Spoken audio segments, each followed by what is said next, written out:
প্রিয় সাভার আশুলিয়াবাসী, আসসালামু আলাইকুম।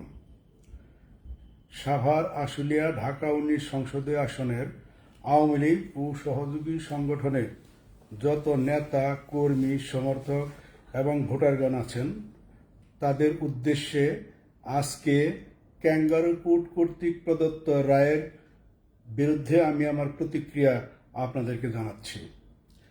আপনারা সকলেই জানেন, এই কোটা বিরোধী আন্দোলন ছিল একটি সুপরিকল্পিতভাবে একটি নির্বাচিত সরকারকে উৎখাত করার একটি আন্দোলন, যেটি আমাদের মাননীয় প্রধানমন্ত্রী জননেত্রী শেখ হাসিনা অনেক পূর্বেই বুঝতে পেরেছিলেন।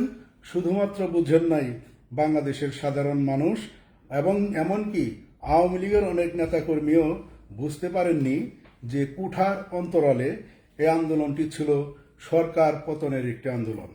ডেভিল ইউনুস আন্তর্জাতিক চক্রান্তের মাধ্যমে আমাদের বৈধ সরকারকে উৎখাত করে বাংলাদেশের রাষ্ট্রীয় ক্ষমতা দখল করেছে। বাংলাদেশ আজকে পৃথিবীর মধ্যে সবচেয়ে ললেসনেস একটি দেশে পরিণত হয়েছে।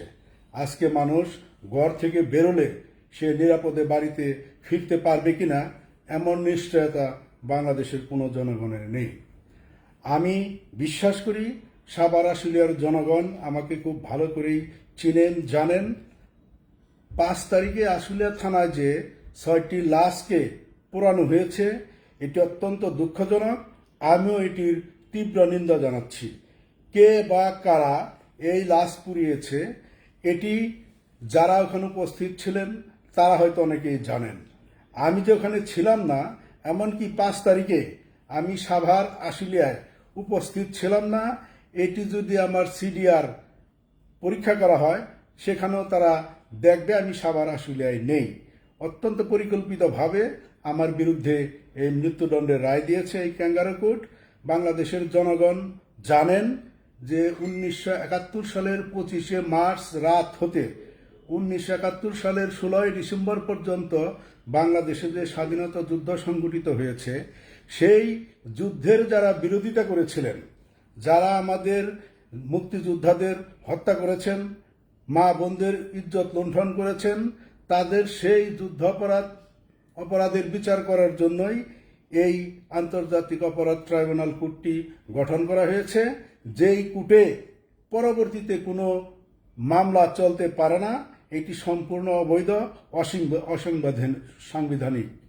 তো যাই হোক, আমি আমার সাভারের যারা নেতা কর্মী, বন্ধু বান্ধব, ভাই বোনেরা আছেন, তাদেরকে দৃঢ়ভাবে বলতে চাই, আপনারা কেউ মনোবল হারাবেন না। আমি অত্যন্ত সুদৃঢ় এবং সাহসী একজন মানুষ। আমার মনোবল এখনো অনেক স্ট্রং আছে। আপনারা সবাই ধৈর্য ধরুন, মনোবল হারাবেন না। আমি আমাদের মাননীয় প্রধানমন্ত্রী জননেত্রী শেখ হাসিনা সহযাত্রী হয়েছি। আপনারা জানেন, আমাদের নেত্রীর বিরুদ্ধেও এই ক্যাঙ্গারু কোর্টে ফাঁসির রায় দেওয়া হয়েছে। আমাদের স্বরাষ্ট্রমন্ত্রী আসাদুজ্জামান খান কামাল সাহেবের বিরুদ্ধেও এই ক্যাঙ্গারু কোর্টে রায় দেওয়া হয়েছে। তৃতীয় ব্যক্তি হিসাবে আমি একজন রাজনৈতিক ব্যক্তি যে আমার বিরুদ্ধেও এই ক্যাঙ্গারু কোর্টে রায় দিয়েছে। এতে বিচলিত হওয়ার কিছু নেই। তৃণমূলের নেতাকর্মীরা আপনারা সুসংগঠিত থাকুন। আমাদের নেত্রী উনি আন্তর্জাতিকভাবে চেষ্টা করছেন।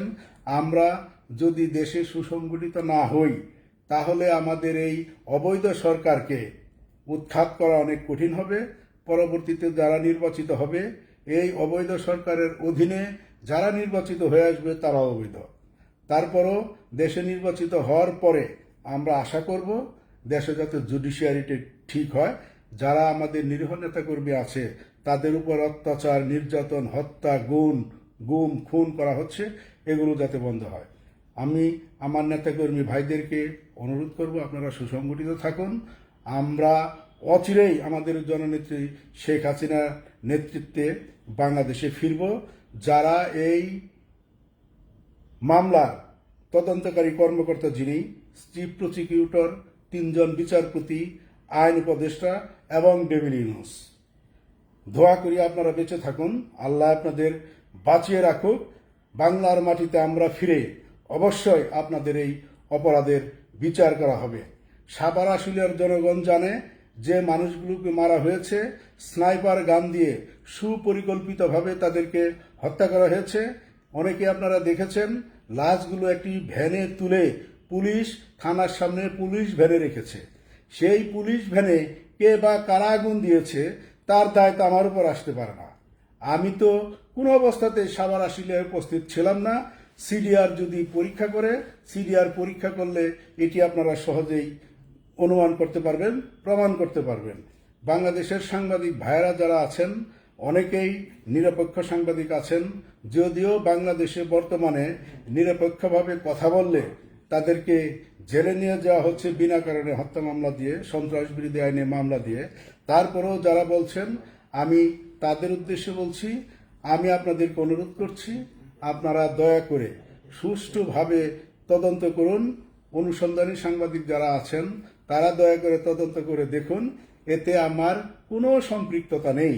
যারা মারা গিয়েছে আমি তাদের প্রতি সমবেদনা জানাচ্ছি, তাদের পরিবারের প্রতি সমবেদনা জানাচ্ছি, এবং আমি চাই যারা এই হত্যা করেছে সুষ্ঠু তদন্তের মাধ্যমে তাদের বিচার আমরা ইনশাল্লাহ ভবিষ্যতে করব, যা তাদের পরিবার যাতে ন্যায় বিচার পায়। তো যাই হোক, আমার সাভার আশুলিয়াবাসীর প্রতি সর্বশেষ বার্তা, আপনারা কেউ বিচলিত হবেন না। অবৈধ সরকারের আন্ডারে যে নির্বাচন হচ্ছে সেই নির্বাচনও আমাদের কোনো লোক ভোট কেন্দ্রে যাবেন না। যদিও আমাদের যারা হিন্দু ভাই বোনেরা ভোটার আছেন তারা গচ্ছিতভাবে বিভিন্ন গ্রামে একত্রিত বসবাস করছেন। আমি ইতিমধ্যেই খবর পেয়েছি তাদেরকে হুমকি ধামকি দেওয়া হচ্ছে তারা যাতে ভোট কেন্দ্রে যায়, ভোট কেন্দ্রে না গেলে পরবর্তীতে তাদের হত্যা করা হবে, তাদের বাড়িঘর জ্বালিয়ে দেওয়া হবে, এমন হুমকি ধামকি দিচ্ছে। 24-এ যখন আমরা নির্বাচন করি তখন বিএনপি নির্বাচনে আসে নাই। বিএনপি কিন্তু অবাধে নির্বাচনের বিরোধিতা করেছে, তারা মশাল মিছিল করেছে, লিফলেট বিতরণ করেছে, তাদেরকে আমরা কিছুই বলিনি। অথচ এখন বিএনপির লোকজন, জামাতের লোকজন, আওয়ামী লীগের লোকজনদেরকে হুমকি দিচ্ছে ভোট কেন্দ্রে না গেলে পরবর্তীতে হত্যা করা হবে, বাড়িঘর জ্বালিয়ে দেওয়া হবে, লুণ্ঠন করা হবে। এই সমস্ত হুমকি দামকিতে আপনারা ভয় পাবেন না। আমরা অবশ্যই ফিরব। যারাই ষড়যন্ত্রের সাথে জড়িত তাদের বিচারের আওতায় অবশ্যই আসতে হবে। ধন্যবাদ সকলকে। আপনারা সবাই ভালো থাকবেন, আমার জন্য দোয়া করবেন। জয় বাংলা, জয় বঙ্গবন্ধু, বাংলাদেশ চিরজীবী হোক।